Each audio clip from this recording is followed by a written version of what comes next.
A construção da JR 2.0, como eu costumo chamar, que é a geração JR pós os filhos do Geraldo trabalhando na direção da empresa, ela tem diversas questões super interessantes, mas no final do dia a gente tem grandes marcos que aconteceram ali que às vezes a gente aprofunda pouco e acho importante trazer como que você consegue vislumbrar dentro da sua jornada de empresa do mercado comum, do mercado tradicional, do mercado trivial ali, que como você pode dar esses grandes saltos de uma forma mais estruturada, né? Então você conhece a história nasceu lá em 1985 com meu pai, a empresa cresceu, quebrou no meio do caminho e nessa retomada da empresa, ela se reestruturando, foi que eu e meu irmão a gente aprendeu o negócio da família, foi na dificuldade que a gente aprendeu o negócio da família. E nessa jornada foram a primeira posição de liderança ali a partir de 2006, mais ou menos. Eu tive uma experiência muito bacana de tomar porrada, de ter passado em todos os departamentos, de acabar cobrindo na empresa aquilo que meu pai e meu irmão não gostavam de cobrir. Eles eram os caras da operação de desmontagem e venda, operação de desmontagem e venda, que eram as coisas mais sexy ali, né? O comercial, normalmente, ele é muito exaltado como o departamento da empresa porque ele põe dinheiro para dentro de casa. E eram as áreas que eu menos me identificava naquele momento e, de certa forma, eu queria fugir daquilo que eles faziam, eu queria explorar outras coisas ali dentro.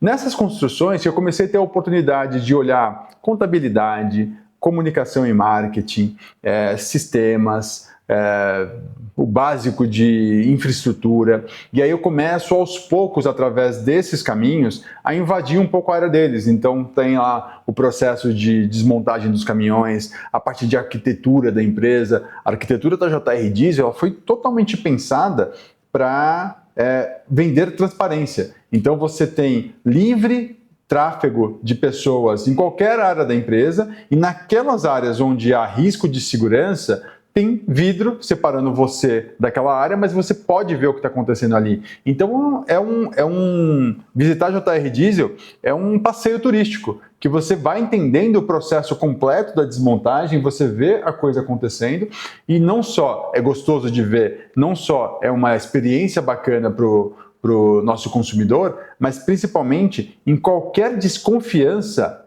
ela morre sozinha, sem que eu precise falar que eu sou legal. As pessoas percebem legalidade, as pessoas percebem transparência. E tudo isso era uma coisa que a gente acabava fazendo para dentro de casa, né? Então, a gente fazia para proteger a família. Então, uma fiscalização hostil com um intuito corrupto, ela não prosperava lá dentro, porque o cara chegava e falava assim, pô, aqui não tem do que tirar, tá tudo muito claro, tá etiquetado, nem existe uma regra que esse cara precisa comprovar a origem, ele está comprovando aqui de boa vontade. O consumidor, o meu consumidor, aquele cara que já comprava de mim, ele adorava, era os primeiros passos nasceram no ajustar o banheiro para mulheres, por exemplo, que é uma empresa pensada para o caminhoneiro e aí aquela coisa feia, desorganizada, e a gente começa a pensar que as pessoas, vem mulheres aqui, elas trazem os filhos, etc. A gente precisa de um outro padrão de atendimento e qualidade e hospitalidade, e a gente transforma todos esses processos, essas estruturas, para que qualquer pessoa tivesse o prazer de visitar a empresa. E aí no final a gente fica com uma cara de concessionária de luxo que desmonta caminhão em 2 horas e meia. Tudo isso eu gostava de falar que era pregar para convertido. As pessoas já gostavam da JR antes, as pessoas começaram a gostar mais da JR, mas era o mesmo cliente gostando da JR. Não tinha uma novidade dentro daquilo, né? E aí eu tomei a coragem naquela época ali de transformar um pouco essa história e contar para o mundo. Vamos contratar uma assessoria de imprensa, vamos começar a contar o que é esse desmanche legal que a gente está construindo. Essa história de visitar 9 países para entender esse modelo de negócio e trazer as melhores práticas para o Brasil. E aí a gente testou pequenininho, a gente pegou uma assessoria de imprensa que nos colocou em alguns canais de média relevância e a gente começou a testar a reação do público, como que o jornalista interpretava visitar um desmanche de veículos. E aí, à medida que a gente foi amadurecendo naquilo, os canais começaram também a ficar mais potentes. Então a gente começa a sair em Época Negócios, Isto é Dinheiro, Valor Econômico, como um caso de empresa que normalmente é pensada como ilegal, marginalizada, uma empresa que estava fazendo um faturamento relevante, tinha uma porção de funcionários, formalidade alta, comprovação de rastreabilidade sem nenhuma exigência legal, estava navegando naquilo ali.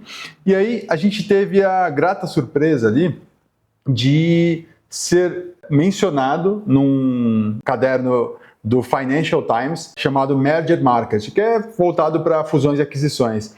E a gente é mencionado, sei lá por que raios, eu nem lembro de ter feito essa entrevista, a gente é mencionado nesse canal. E aí, o maior desmanche do mundo, chama LKQ, nos aborda em 2012, a partir dessa matéria, vem para o Brasil, visita nosso negócio, e numa apresentação muito rápida, fala assim, pô, a gente quer comprar a sua empresa. Funciona assim, assim, assado. Vocês viram gerentes da operação, vocês têm uma obrigação de passar tanto tempo com a gente. E eu quero você, Arthur, com a gente nos Estados Unidos por 2 anos para aprimorar os nossos processos de desmontagem de caminhão, porque claramente vocês fazem aqui em 10 mil metros quadrados o que a gente faz em 140 mil metros quadrados lá. A gente não era mais gênio do que o americano, a gente simplesmente tinha menos recursos, a gente tinha menos espaço, a gente tinha que fazer diferente, a gente tinha que fazer melhor nesse espaço que a gente tinha. Eu nunca tinha pensado que um desmanche seria vendável um dia. Então, em 3 meses ali, enquanto a gente negociava, eu estava aprendendo o que eram fusões e aquisições, eu contratei ali um consultor na época para me dar esse suporte.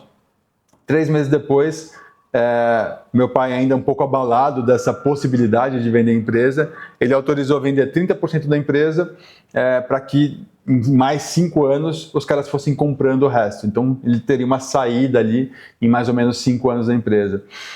Só que quando eu estava embarcando para Orlando para sentar com os caras, eu vi na cara do meu pai que aquilo ia matar ele por dentro, porque o único propósito de vida do meu pai naquela época era JR Diesel. Então você não tinha ali um caminho que ele ia ficar feliz naquilo. Embarquei para os Estados Unidos, sentei com os caras e falei assim, eu vou negar, com muito respeito, a proposta de vocês. É uma proposta bem bacana, era bastante dígito ali, resolveria a vida da família por gerações, mas aquela proposta ela não trazia nada conectado ao propósito do meu pai. E eu não tinha ali dentro do JR Diesel o meu propósito claro. Então, o dinheiro por si, ele não representava nada naquele momento. E não que a gente estivesse pobre, a gente estava ganhando nosso dinheiro. Mas eu falei, eu gostei muito da experiência de conhecer o que é um desmanche desse tamanho. Eles faturavam quase 5 bilhões de dólares na época, a gente faturava 40 milhões de reais. Gostei da possibilidade de trabalhar com vocês aqui nos Estados Unidos. Eu quero que em algum momento faça sentido esse negócio. Então eu quero as lições de casa que vocês querem devolver para o Arthur, para que ele volte para o Brasil e prepare esse terreno. E eles me trouxeram 3 coisas super importantes que eu acho muito legal compartilhar aqui. Eles me trouxeram, cuide melhor da governança, que é como que você tem toda a sua parte contábil, fiscal, muito bem organizada, transparente e auditável. Como que é a distribuição societária do seu negócio na melhor da sua organização? Como que você conta a sua empresa? Provavelmente não está no estágio de ter um conselho de administração, mas cabe um conselho consultivo? Dá para você começar a testar formas de ter agentes externos opinando na estratégia da sua empresa? Vai evoluindo essa governança para que em algum momento a gente tenha uma empresa que é fácil entrar, uma empresa mais comprável. E é um ponto importante. Não importa se você quer ou não vender sua empresa um dia, ela deve ser vendável. E essa era uma lição de casa número 1. Transforme a JR Diesel numa empresa vendável, que ela esteja pronta para ser vendida, independente se você quer vender ou não. No final do dia, isso aumenta o capital do acionista. Quem é o acionista? Você. Então, no final do dia, é bom para todo mundo. Ponto número 2. Capilaridade. JR Diesel é um ponto em Osasco. Como que eu, empresa americana, invisto em você, compro você e começo uma expansão? Então, eu preciso que você tenha outros pontos. E qual que é a estratégia de expansão? É ir com você? para que eu saiba a forma certa de crescer no Brasil. Eu sei que nos Estados Unidos é adquirindo uma porção de desmanches. Eu sei que no Brasil eu não posso fazer isso porque não é um mercado organizado. Então não é simples sair comprando desmanche. Então cuide você de como que você vai construir a expansão do mercado, como que você vai garantir a replicação daquilo que você faz em Osasco por todo o Brasil. Então eu tinha uma lição de casa importante sobre olhar para o mercado de franquias, olhar para as empresas que expandiram com lojas próprias, como que essas pessoas estão se comportando. Então eu contei muito nessa época com um grande amigo do meu pai, Marcelo Scherto, que é um dos papas da franquia no Brasil, e ele me ajudou muito a começar a pensar o futuro da expansão do mercado da desmontagem. E aí eles me trouxeram o terceiro ponto, que eles falaram assim, esse você não pode fazer nada, mas seria muito bom se o seu mercado fosse regulamentado. Por falta de lei, a gente corre o risco de investir no JR Diesel e sair um doido aí falando que o mercado está proibido. E era um medo que eu tinha. Desde 2008, eu ficava com essa... Eu criei esses riscos quase impossíveis, mas que poderiam acontecer, e comecei a preparar a JR para que fosse blindado desses riscos. Os dois maiores riscos que eu via era a tentativa de proibição, aconteceu com os bingos, ou a tentativa de corrupção, e aí a transparência me ajudava muito. Então eu fui blindando a empresa em processos, manuais, certificações, para que eu ficasse blindado desses eventos. Quando ele falou isso, eu estava num momento de entender, poxa, a gente construiu um negócio vendável, tanto que eles quase compraram, a gente construiu um negócio expansível, ainda que não esteja expandido, e faltou um troço que ele falou que eu não tenho o que fazer. Ele estava falando para mim aquilo no momento que eu estava me achando muito por ter construído tudo aquilo. A questão de autoestima, para quem vende um mercado tão subjugado quanto o de desmanche, é um negócio complicado. E eu estava me sentindo muito poderoso dentro daquilo tudo que eu estava me vendo, construindo ali. E aí eu voltei para o Brasil e falei assim, deixa eu ver o que dá para fazer. Entrei no site do governo de São Paulo, Assembleia Legislativa, e aí eu vi que os e-mails dos deputados eram abertos. E eu peguei 20 caras lá, comecei a mandar e-mail, alguns me responderam, alguns poucos me responderam, e aceitaram uma reunião. Qual que era a mensagem? Sou Arthur Rufino, eu lidero aqui junto à minha família um negócio de desmontagem. A gente quase foi adquirido por um grupo americano agora. Nos Estados Unidos, a desmontagem é a 16ª maior atividade econômica. 5% da frota todos os anos é desmontada. No Brasil, a gente tem 0,5%. É uma oportunidade no Brasil que hoje deve estar entre 4 e 5 bilhões e deveria ser 40 bilhões. E no nosso estado não tem nenhuma forma de organizar esse mercado. A gente ainda é controlado pela polícia, como se a base todo mundo é bandido, polícia fique de olho neles. E a gente não tem uma regulamentação que proteja o empreendedor que quer escalar esse negócio. A gente não tem uma forma de ajudar o consumidor a saber o que é uma peça legal, o que é uma peça ilegal. Então foi essa a mensagem que eu passei. Alguns poucos, como eu já falei, me receberam. Muitos levaram para o lado errado, então, como é que você me ajuda na campanha, não sei o que, blá, blá. Mas teve um cara, um deputado específico, que falou assim, pô, gostei desse projeto, ele é bom para minha campanha. E aí eu percebi que tinha um caminho ali que eu não precisava falar de grana, não precisava falar de corrupção, era simplesmente esse cara. Se esse projeto der certo, ele entende que é bom para ele e é bom para a sociedade, bom para cima. Ali eu conheci todas as facetas da política na época paulistana. Tinha o lado corrupto e você consegue estar na mesma mesa sem concordar, sem participar daquilo. Você simplesmente sabe que existe, você se protege daquilo que você não quer fazer parte por conta da sua ética, etc. E segue o caminho que você acredita, que é contribuir, dar as melhores informações, etc. E construir algo que seja bom para o mercado, não para você. Quando não há essa intenção de benefício individual, não só você está se blindando de qualquer risco de imagem, de estar trabalhando próximo do meio político, mas principalmente quando há boa intenção do outro lado, não é comum, mas existe e ela acontece, você mostra que você consegue criar canais de gente que fala assim, não, esse cara está aqui, não está pedindo nenhum favor individual, o que ele está falando, o que ele está doando, o que ele está pedindo, realmente beneficia a grande massa dos desmontadores, não só uma fatia dos melhores, maiores, e esse cara está aqui literalmente interessado no meu sucesso de ter um projeto que vai levar o meu nome, deputado, não o nome do Arthur ali. Então, essa boa vontade, essa abertura, criou um relacionamento que ajudou o Arthur a construir um texto de um projeto de lei que não tinha nada para dar certo. A gente estava ali batendo papo, etc., mas não tinha nenhuma expectativa que a gente conseguiria botar isso em pauta, que isso seria aprovado. E foi por sorte, e aí a sorte é muito sobre isso, né?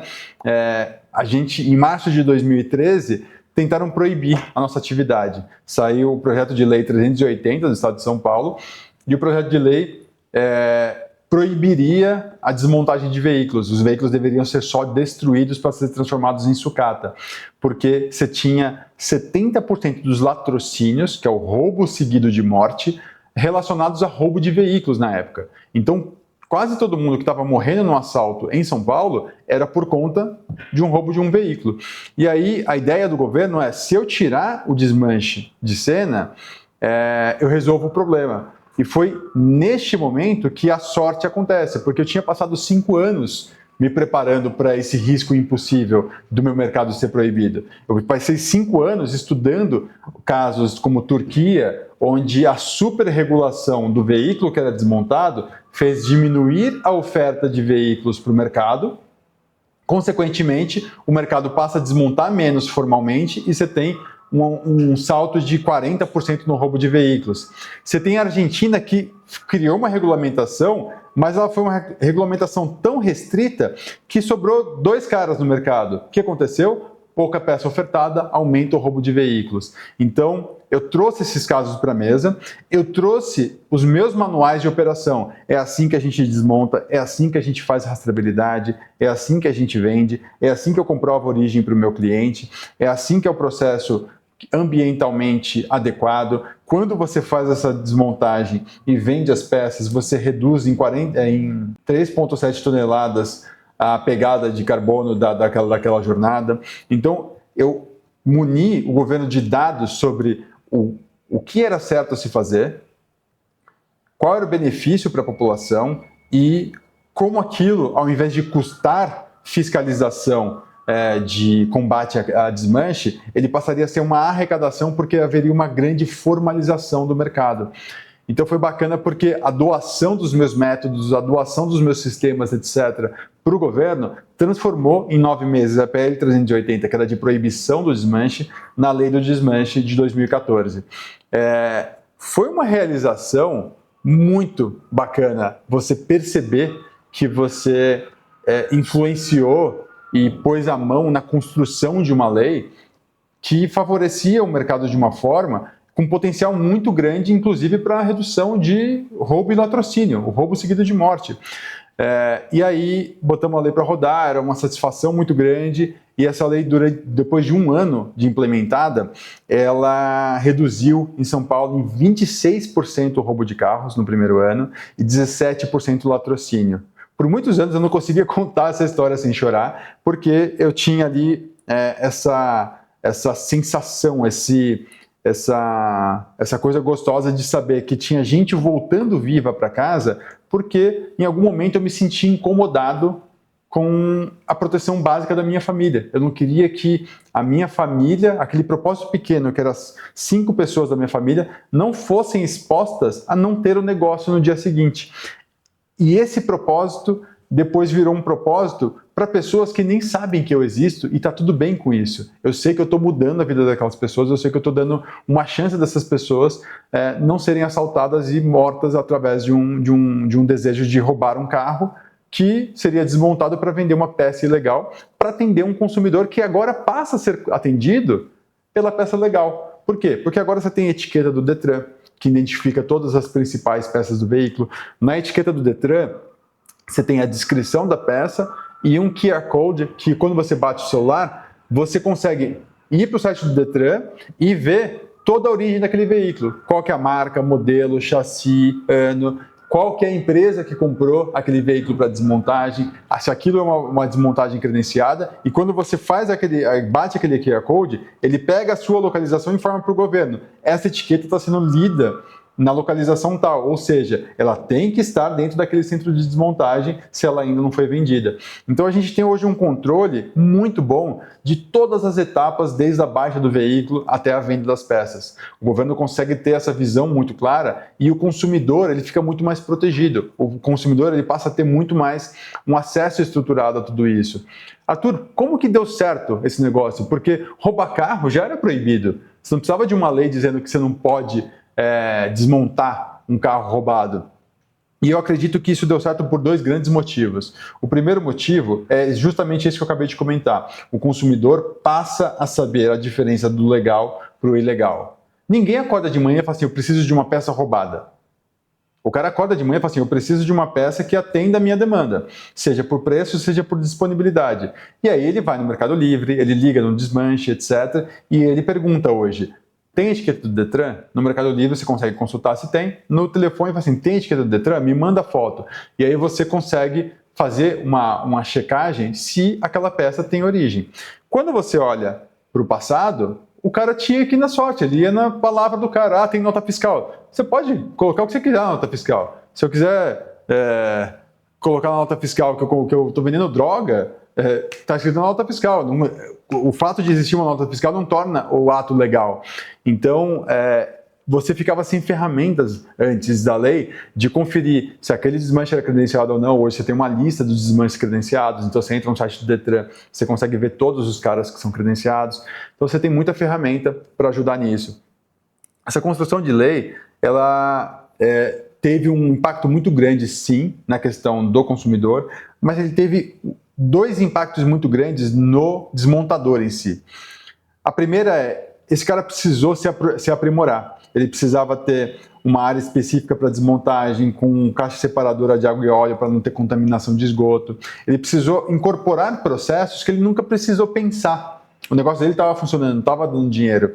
E ele começa a abraçar isso para simplesmente se sentir parte de tudo aquilo, mas o resultado final ali é que ele forçadamente ficou uma empresa melhor. O segundo ponto ainda dessa questão dos desmontadores é que você cria um arcabouço técnico e legal de segurança para que mais pessoas investissem nesse mercado. Então, alguns dos melhores desmanches que você vê em São Paulo hoje, eles nasceram depois da lei. Eles já nasceram com um mindset novo. Então, são empresas muito mais sofisticadas, são empresas que pensam o lucro de uma forma diferente, são empresas de pessoas que vêm do mercado corporativo, muitas vezes. Então, essas pessoas trazem uma bagagem diferente e você começa a ver desmanches muito legais nascendo. Hoje a gente chama de desmonte, ou Centro de Desmontagem Veicular, CDV. Mas esses caras trabalham de uma forma muito interessante.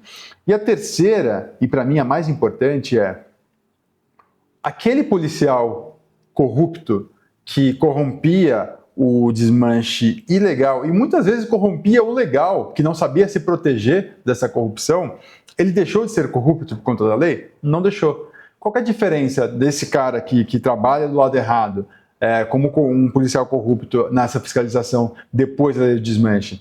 O que ele corrompia por presunção, ele tomava, sei lá, 5 mil reais por mês do cara por achar e o cara saber que ele tinha uma coisinha errada ali, ele passa a corromper por fato. Ele entra no estoque do cara e fala assim, cara, isso, não tem etiqueta, então eu sei que é ilegal, então eu sei mais ou menos aqui quanto você vai ganhar com essa história. Eu não quero mais 5 mil, eu quero 50 mil.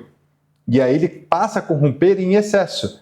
Esse negócio, quando ele é ilegal, ele não tem o custo de aquisição do veículo, mas ele tem o custo da corrupção. E ele é caro para esses caras. O que acontece? Quando o custo da corrupção sobe muito, esse negócio deixa de fazer sentido. Então, ao mesmo tempo que as empresas legais começam a roubar os clientes dele porque tem a transparência da etiqueta do Detran, você tem um corrupto tomando cada vez mais dinheiro dele. E esse cara começa a sair do mercado voluntariamente. Então, você tem no primeiro ano da lei do desmanche quase 800 desmanches que deixaram de existir. E você começa a ter a criação de novos caras que já trabalham dentro da lei. Isso teve uma curva de adoção muito interessante. Em São Paulo, no acumulado até 2025, você tem mais de 50% de redução do roubo de veículos. É muito forte para um estado que é a maior frota do país. A gente representa quase 30% da frota nacional. E aí a gente tem uma redução de roubo de mais da metade, então a gente tem um impacto brutal no total de queda de roubo que acontece no país. A Rio Grande do Sul, que foi o segundo estado a implementar a lei, já tem quase 70% de redução de roubo de veículos. Então você tem uma transformação do setor muito forte. E aí, depois que você conta para uma pessoa de que ela tem a capacidade não só de influenciar a construção de uma legislação, reduzir indicadores como roubo de veículos e latrocínio, mas também transformar toda a estrutura de um mercado para que ele passe a se comportar de forma mais inovadora depois de um certo momento, você não pode descontar mais para essa pessoa que ela tem esses poderes. E aí passa a ser normal, na cabeça do Arthur, pensar que fala assim, pô, isso aqui tem um problema. Vamos pensar numa portaria, numa lei, etc., que resolva esse problema? O Brasil precisa disso aqui. O Brasil, por exemplo, neste momento, precisa liberar 12 milhões de veículos estimados que estão presos em pátios de Detran. Você tem uma sobreposição de leis que impedem que eles sejam vendidos, seja para desmontagem, seja para reuso do próprio veículo. A gente precisa de uma política pública que organize essa sobreposição de leis e comece a liberar esse veículo. Porque hoje é uma coisa meio maluca. Se eu tenho uma garrafa e eu comprei essa garrafa no cartão de crédito e eu não pago essa garrafa, a dívida é minha. A garrafa, ela pode ser destruída, ela pode ser vendida, a garrafa está livre para ir e vir. O carro não funciona assim. O carro, se você não paga ele, se você não paga um imposto, etc., o carro é preso. Imagina você prender a garrafa porque você não pagou o cartão de crédito. É o que acontece nos carros hoje. E aí eles vão apodrecendo no pátio, eles valem cada vez menos e caso um dia eles sejam vendidos, eles não conseguem nem pagar as taxas do próprio pátio. Então, a lógica ela não para em pé nem para o consumidor, nem para o governo, nem para o pátio. Ninguém está ganhando com essa história. Mas a grande questão é que as leis estão mal construídas para fazer com que isso tenha uma fluência bacana.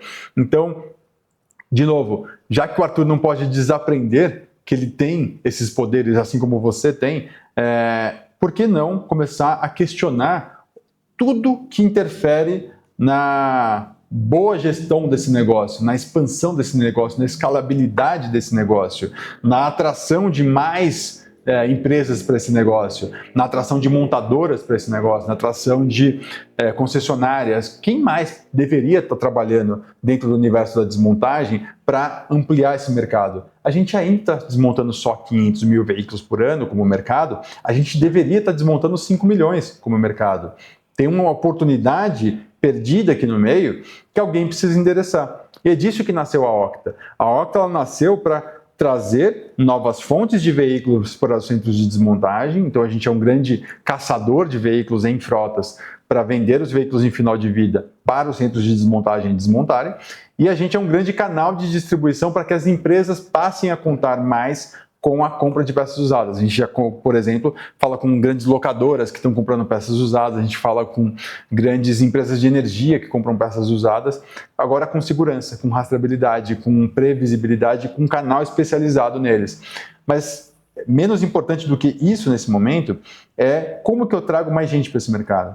E aí, nessas andanças legislativas, a gente vai construindo novas frentes para trabalhar. E aí a gente tem toda uma jornada para pensar aqui novas leis que a gente deveria estar discutindo, né?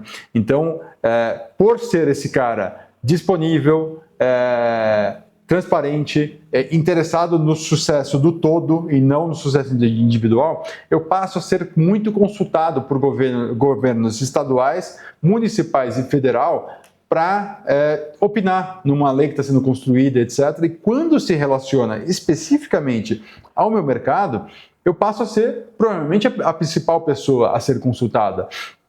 Seja por você que está no governo, seja por você que está numa empresa nacional, seja você gringo que está querendo fazer alguma coisa no Brasil, as pessoas acabam consultando o Arthur. Então eu já consegui influenciar mais 3, 4 leis que já estão em vigor ou estão sendo regulamentadas através de decretos, a gente já tem histórico de influenciar construção de decretos, portarias, etc., sempre olhando o bem do mercado, sempre levando o benefício para o total.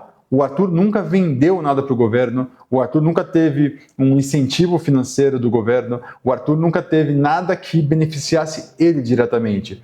O Arthur entende que se ele constrói um mercado da desmontagem mais forte, ele tem mais oportunidades de crescer. Se ele fortalece os seus concorrentes legais, ele sabe que ele vai ter menos concorrentes ilegais. Então, eu costumo falar muito com os meus concorrentes, antes da gente brigar entre a gente tira o bandido do mercado. Quando não tiver mais nenhum bandido roubando o carro para desmontar, aí a gente vai trocar soco, a gente vai se xingar, a gente vai começar a pensar como que a gente tira um concorrente do mercado. Mas até lá, até a gente realmente limpar isso aqui, a gente está focado em acabar com o roubo de veículos com foco em desmanche legal. Então, o recado que fica aqui é que tudo que o Arthur fez depois de 2014 passa a ter uma clareza muito forte de propósito. Tudo que o Arthur se doa em iniciativas que não vão trazer dinheiro para o bolso naquele momento, não vão trazer um dinheiro para o bolso individual, que o Arthur investe muitas vezes em passagem aérea, hotel, etc., para estar disponível em Brasília para alguma coisa, a intenção é clara. Eu quero atacar um problema central no Brasil, que é o roubo de veículos. Isso, indiretamente, faz com que o mercado ganhe dinheiro. Como eu estou nesse mercado, eu vou ganhar mais dinheiro. Isso faz com que o Arthur aceite a iniciativa de sair da presidência da JR Diesel, a maior empresa de desmontagem da América Latina, e criar do zero uma empresa que tem zero faturamento no primeiro dia, que nem sabia exatamente se esse negócio pararia em pé depois de 5 anos. Deu tudo certo, a gente está partindo para a nossa terceira rodada de investimento. A Octa achou seu modelo de negócio, achou encaixe para o mercado, já está diversificando seus produtos, continua inclusive influenciando políticas públicas, mas podia ter dado errado. Por que o Arthur dá esse pulo? Por conta de propósito. Está claro para o Arthur o que ele está perseguindo. Está claro para o Arthur que faz sentido correr aquele risco quando o propósito está muito claro. Então eu não sei em que negócio que você está hoje aí, eu não sei que área de atuação que você está, mas se você entende que acordar na segunda-feira para fazer o seu negócio está cansativo, você não tem clareza nesse momento o porquê você está fazendo. E aí isso que vai tornar criar uma lei difícil ou não difícil. Vai ser difícil se para você tanto faz. Vai ser fácil, entre aspas, apesar do tamanho da jornada necessária, quando nada pode te parar, porque você tem um propósito muito claro, a sua visão está muito clara, você sabe o porquê você está perseguindo. E o seu propósito não precisa ser acabar com o roubo de veículos, não precisa ser abraçar árvores, não precisa ser acabar com a fome em toda a África. Pode ser, eu vou cuidar das 4 pessoas que moram na minha casa. Esse é um propósito muito nobre. E ele vale para você se ele te tira da cama contente na segunda-feira, porque é o reinício do seu objetivo, é o reinício do seu propósito, é o reinício de você ter como atuar na busca do que você está querendo construir para aquele seu propósito específico. Então, como que você vai endereçar tudo isso? Como que você vai conseguir trazer propósito como uma ferramenta que impulsiona você para buscar inovação, diferenciação, margem de lucro, crescimento, eficiência, melhores colaboradores, etc. Você vai encontrar tudo isso no curso Inovação para Não Inovadores.